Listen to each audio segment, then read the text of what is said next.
Good evening, top fans. Bill from TopFanRivalry here once again with another Clubhouse, another opportunity to talk to some of my buddies. We're keeping it a little light tonight.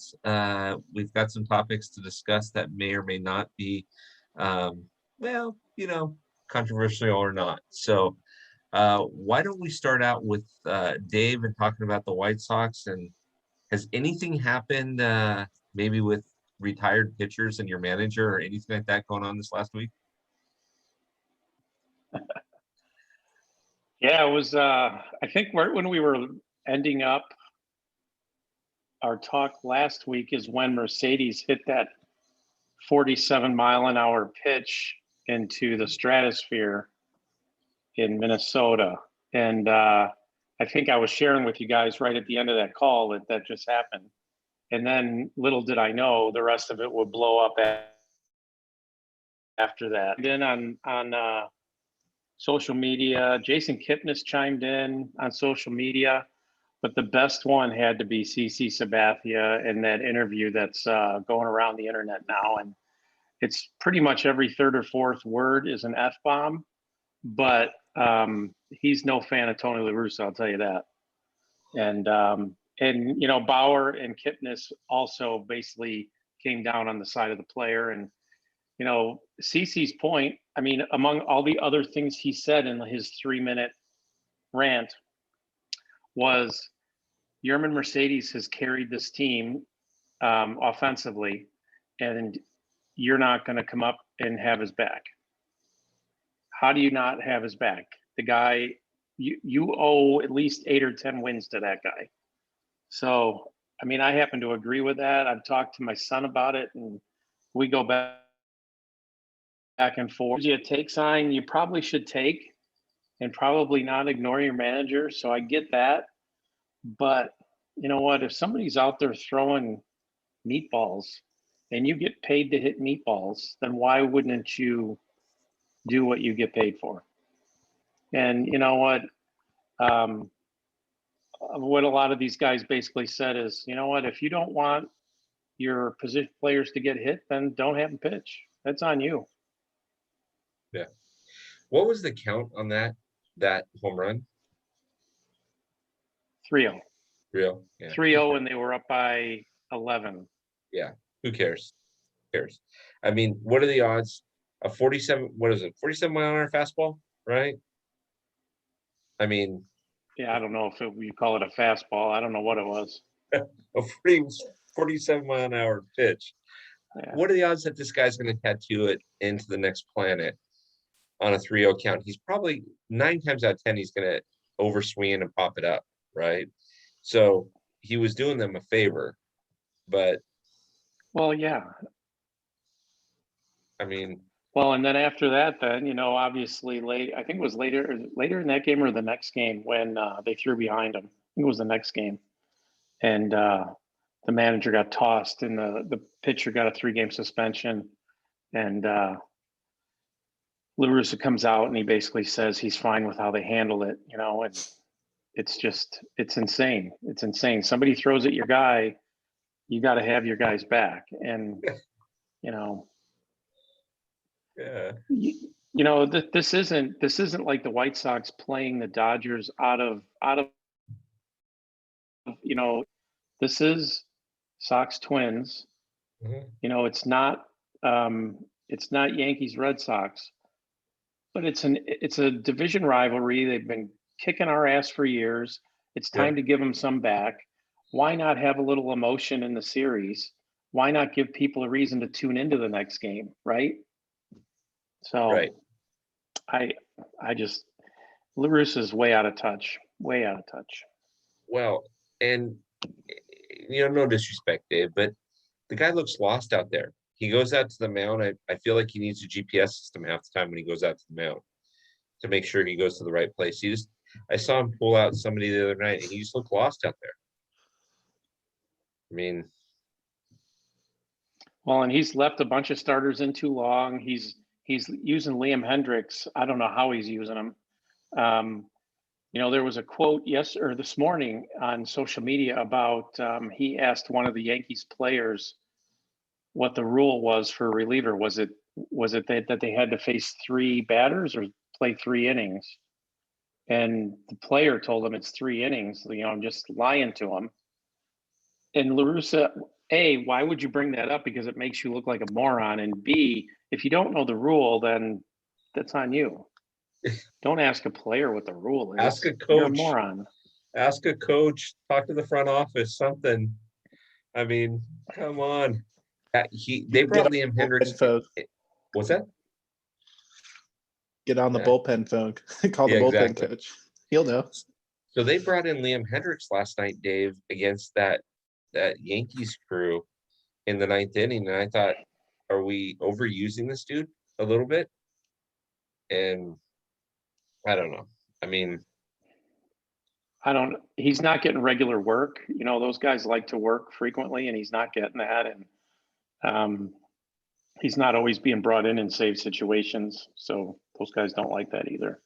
Yeah. So I don't know. Yeah. I'm hoping that, once he learns all these guys and what their strengths are, that, this June and the rest of the season, he'll be using them a little more. The early returns aren't good. The other thing too to remember is that and Tim Anderson said this after the Mercedes home run. He basically said, Tony is the grandpa and we're all the kids misbehaving. And sometimes, he has to come down on us, but we're all a happy family. So I think what I read into that is that the second level of managers, the bench coach, and all of those guys are really the ones talking day to day with the players, and not Tony. Yeah. Tony's the figurehead, right? Tony's the figurehead. Yeah. Kind of like what we have at 16. Yeah, but I mean, we had a tough. We had a tough weekend in New York, but they're still in a good spot. And at the end of the day, all you need to do is make the tournament, and anything can happen. So, well, and in all reality too, I legit love that Sox. I know that you didn't love it from the results standpoint, but that Sox Yankees that matchup, there's your American League Championship Series. I'm telling you, that's your American League Championship Series. I don't care where Tampa Bay is right now. They've won 11 in a row. I don't care where Boston's at. Boston's not going to hold up. It's going to be the Yankees and White Sox in the American League. Friday's game, like I told you, Friday's game was an instant classic to me until the bottom of the 9th. They needed a triple play in the 9th inning to get out of that and win that game. And that play was, there's nothing you can do. Andrew Vaughn hit a rocket to third base. If that gets through, the Sox are up by 2 or 3, but it didn't happen. So he hit a rocket. He did what he was supposed to do. And let's be honest here. He hits a rocket against Chapman, who throws 200 miles an hour, right? The fielder has to glove it cleanly, run over, step on the bag, make a perfect throw to second, and then make a perfect throw to first. And probably 7 out of 10, 8 out of 10 times, that play doesn't happen. You overthrow your second baseman, you overthrow the first baseman, the runner beats it out. So, yeah. Good. Well, it was a fantastic baseball game. I watched most of it, and Carlos Rodon pitched his butt off. Their pitcher Montgomery pitched his butt off. I'm going to say that we have a depleted lineup, but he still pitched his butt off. So it was really, really a good baseball game. Yeah, doesn't matter. All right, so let's move over to the National League East. Jackson, is there anything happening in Atlanta right now that we're talking about? They finally sent Jacob Webb back down to AAA, so it's pretty big news. I mean, he struggled early in the week against the Mets. Bullpen was not great. The Braves could have won all 3 of those games against the Mets. Probably should have won all 3 of those games against the Mets. Mm-hmm. But, after losing the Pirates in extras on Thursday, they bounced back, scored 20 runs on Friday, and then proceeded to take care of business Saturday and Sunday. Over the past 20 games or so, the starters' ERA is at like a 2.5. Mm-hmm. So it's just they got to get the bullpen to come around. The hitting's starting to come around. Dansby Swanson's finally hitting something other than the bench after striking out. Austin Riley's on fire. Acuna's still tearing the cover off the ball. Yeah. I mean, it's starting to come together. They're starting to roll. I mean, they got 2 against Boston, who I was reading about. Funnily enough, Boston leads the league in home runs allowed, but the Braves lead the league in home runs hit. So that should be interesting to see how that plays at Fenway Park, especially after the shellacking last year that the Braves gave the Red Sox at Fenway. So, I mean, it's going to be a good week. 2 in Boston, 3 in New York. DeGrom's back for the Mets tomorrow, probably on Sunday, but Yeah. they never win when. I mean, it's looking good. Phillies aren't playing well. The Mets can't beat teams that are over 500. So And the Nationals and Marlins are just kind of there. So Jackson, I'm looking at the standings right now. The Washington Nationals are in the cellar. They're 20-23, and they're only 2 games out of first place. That's a powerful crazy. division you got going on over there. I mean, it must be nice to have the Rockies and the Diamondbacks to beat up on. If you're the Dodgers to get your team What about rolling. the Padres and the Giants? Dave, did you see that shot that he just gave to me? Did you hear that? Man. Oh yeah. That's the same shot I used to use on Cub fans all the time because they got to play the Pirates and the Reds and all these terrible teams and pump up their record. Oh man. I'm just saying it's a lot easier to get. All of a sudden you get 3 against Colorado, 3 against Arizona. It's like, all right, let's go. This guy. Oh man. But, you know, it's a slugfest, and it will be until about the All-Star break when teams decide whether they're contenders or not. I think in that division. Yeah.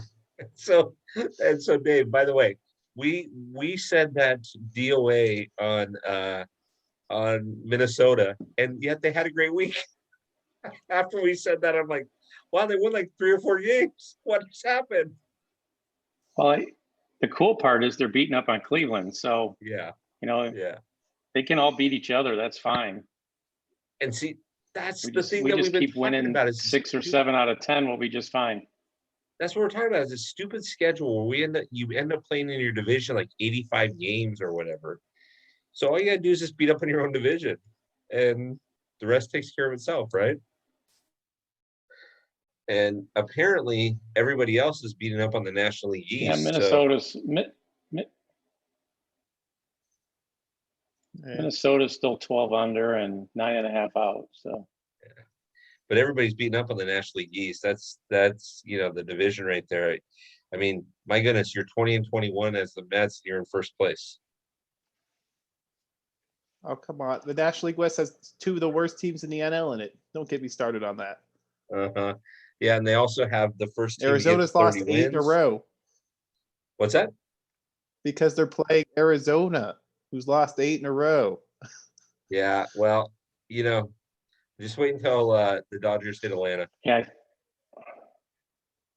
I think Torey Lovullo, for the Arizona managers, I put him on suicide watch. He's going to lose it here soon. They've lost 8 in a row. They're a negative 41 run production, right? And their next game is against San Francisco. But I would just keep an eye on that because he's going to lose his mind. And I think there's a fairly decent shot that ownership might make a change if they have a really bad season. They don't come around. And I think he'd be a great manager for somebody to pick up if he was available. Well, they're going to need a manager in Chicago here pretty quick after La Russa flatlines. Well, I was going to say, yeah, if he ends up in a home or something, then yeah, he'd be a great pickup. So the other team that we should talk about, besides, listen, the Dodgers have had a great week. We've had a great last couple of weeks. That's fine. But the other team that we need to talk about, what happened to the Angels? They're awful. Awful. It's classic Angels. No pitching, and then Mike Trout gets hurt. Mike Trout They got a and negative 50 run differential. yeah, negative 50 run differential. Obviously, it wasn't Albert Pujols, right? And then they get Texas, and Texas, I mean, Texas is 500. The Angels are 7 games under 500 right now. How is that? How is that possible? Now, Trout is out, for another couple weeks, but if you listen to the mainstream, we'll call it the mainstream baseball media, the Angels should be in first place because they got Shohei Ohtani and all the amazing things that guy's doing, right? Yeah, he's one guy. Thing is, he and Walsh are the only two guys that consistently hit in that lineup. Everyone else is just super streaky. So you can get on base, but if your teammates don't knock you in, you're just kind of standing there, Wait a second. Say that a little clearer. Shohei and who? This is Dave's favorite player. Who was that again? Yeah, Jared Walsh. Walsh against us. So That Austin. guy can hit. So Austin or Jackson, Dave and I are texting back and forth as the Angels are. It was Sunday Night Baseball. It was the Shohei Love Fest, and game was tied or it was close to it. And Jared Walsh comes up and Dave goes, "I don't like this matchup." And then 2 pitches later, blew him out of the yard. I mean, that guy he was in the minor leagues for the last couple of years. He probably could have come up. Fun fact: Jared Walsh also pitched in AAA. He was a two-way player, one of their experimental two-way players down in AAA. I actually saw him play a couple times at the Salt Lake Bees, but yeah, that guy can rip the cover off the ball. Yeah. And when Angels management finally ditched Albert, and they're like, "Yeah, we're going to go with Jared Walsh," I'm like, "Finally!" It's a lefty bat. The Angels have needed a lefty bat for years. It probably says something about how they develop pitchers too. Yes. Or not. He wasn't that great, but Duke can hit. That's the thing about the teams that we're talking about, that teams that are winning. What did Dave say 5 minutes ago? That Friday night game was like an instant classic because of the 2 pitchers, right? They were pitching like crazy, and that was just a great game to watch. I mean, for a purist fan, we love that stuff, right? For a fan that doesn't Carlos understand Rodon, the game, those two pitchers had 24 strikeouts, I think, combined in the first 5 innings, something like that. It was crazy. Yeah. I'm so I started following on Twitter. I started following Trevor Bauer, and that guy, from here to here, there's not a lot that goes through those. There's no edit button that goes from here to typing things out. But it is funny. That is, I mean, put away the sword and this Did guy. you see? Yeah. Yeah. So it is funny. That stuff's good for the game. You guys probably weren't watching, but this guy St. Louis had pitching, this Korean guy, Kim, pretty animated on the mound. And he let the umpire know a few times when he didn't like some of his calls. And I guess when the manager went out there to get him, he put up a big fight on the mound, animated, saying he's staying in. He stays in, and he gives up a 2-run home run to Andrew Vaughn on the next pitch. So it's a good thing he stayed in. Right? You gotta love I like it. Yeah, and I was trying to explain to Derek, it's like part of the manager's job is to get your pitcher out of there with a good feeling and a positive outcome. Mm-hmm. And now he just blew it. The guy pitched his butt off, and now he's going to come out of the game with a loss and feeling terrible about one pitch. Well, and that's the thing, right? And that's a great father-son conversation to have. I mean, how many times, and this is old school baseball, but how many times did you see a player go out for an inning that you knew they weren't going to complete? They go out and they face one batter, get an out, and then the manager comes out and gets them. Because mentally, right, the player wants to have that standing ovation as they're leaving. And it's good for them. It's good for the player. Right. Yeah. And yeah, I believe that's the manager's job, is to do everything they can to get them out with a good feeling.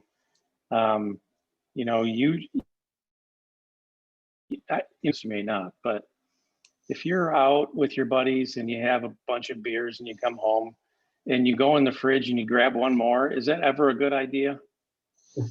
No, that last one is never a good idea. So it's the same kind of thing. You know what? Come on, I just want one more batter, coach. I just want to get one more guy. No, not a good idea. How are you going to be better than what you just were? Yeah. Yeah. And it's that guy that, I mean, that we saw it the other day. I think it was Trevor Bauer was pitching, and I can't remember where he was pitching at, but he was pitching a no-hitter going into the 8th inning, and he had like 112, 114 pitches, something like that. Take him out, save his arm. It's only May, right? Save his arm. What good's going to happen? And then next thing you know, he gives up like a double, and then gives up another single or double, and run scores. And so not only does he lose the no-hitter, but he loses the shutout along with it. Sit him. Yeah. Sit him. So yeah, it's I love the animation. I would have never said this, Jackson. You wouldn't have heard me say this 5 years ago because I hated it then. But for some reason, I'm loving the animation. I'm loving the bat flips by Acuna after he hits, these three moon shots in one game or whatever, and the grand slam, and throws the bat away. And the only he didn't really pimp the grand slam though, Yeah. which I thought was really funny. I was like, out of all the home runs, not to pimp the grand slam, really? Yeah, that's true. The only thing that I would say is it's fair both ways. So if Acuna can do a bat flip, Trevor Bauer can put the sword away or whatever. Absolutely. It's got to be fair both ways. Absolutely. It's good both ways. Yeah. And and I mean, the minute somebody doesn't take it the right way, then it's on them. So the first, it's like all these guys say, if you don't like it, just be better. Yeah. So I was talking to a Padres fan last night, and he was telling me that Fernando Tatis is fun to watch because he says this guy leads the league in errors, and when the ball's hit to him, you never know what's going to happen. But he sure hams it up enough where it's fun to watch. Like, I understand. I get it. Get it. So, I love it. I love it. Okay, boys, around the horn, what are we looking for this week as we have as the Sox or the Braves or Dodgers or anything in baseball? What are we looking at? Dave, go.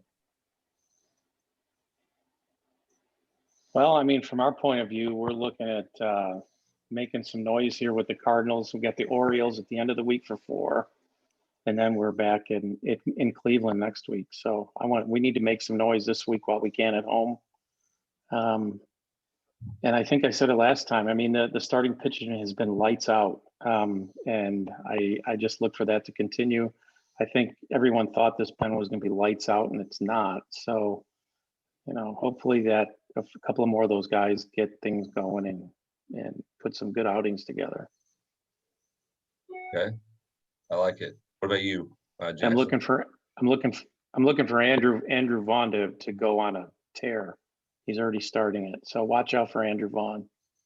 So, do you, Dave? Is there any idea of when Robert's coming back?